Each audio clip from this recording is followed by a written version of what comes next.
Hereditary could have been amazing, but it's not amazing. Hereditary is not scary, but that's okay.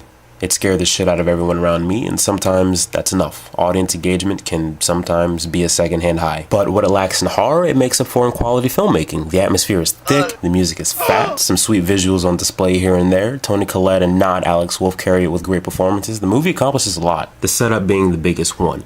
It takes you off guard with this super fucking grisly moment that just leaves you thinking, nah, they did not just do that. Holy shit, they did. And that moment is topped off even more by the clever, deceptive marketing.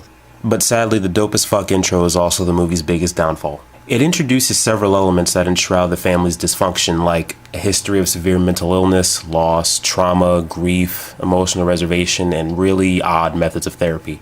Now, the cultivation of these elements show a good amount of promise for an interesting examination of the fucked up familial psychosis. I won't spoil it, but there was a particular moment during a pivotal sequence where Toni Collette screams, "Mom!"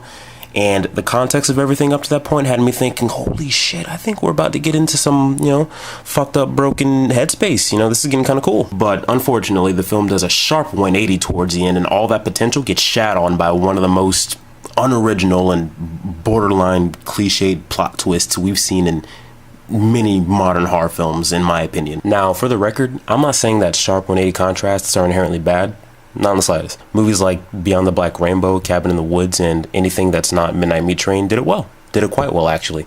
And I'll be fair and even go as far as to say that for a twist as worn out as this one, at the very least, it's executed fairly well. A couple of blotches here and there, but I'm sure I've seen worse. But to really hammer the point home, let's compare Hereditary to a film I consider to be inferior in comparison, House of the Devil. Now, those of you who have seen both might know where this is going, but if you haven't seen either or and don't want to risk inadvertent spoilers, go away. Now, both films do 180s, and even though they go about their final acts differently, they both deal with the very same overarching thing that's pretty common in horror films.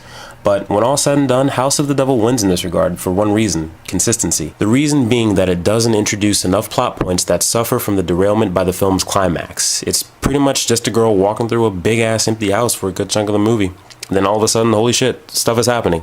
So, again, the twist, it's not very original, it's pretty common, nothing special, but it works because of the execution and because it complements the movie's simple, straightforward structure. Now, Hereditary introduces so much that, despite the execution, that one element just doesn't complement the structure very well at all, to the point where it almost feels tacked on.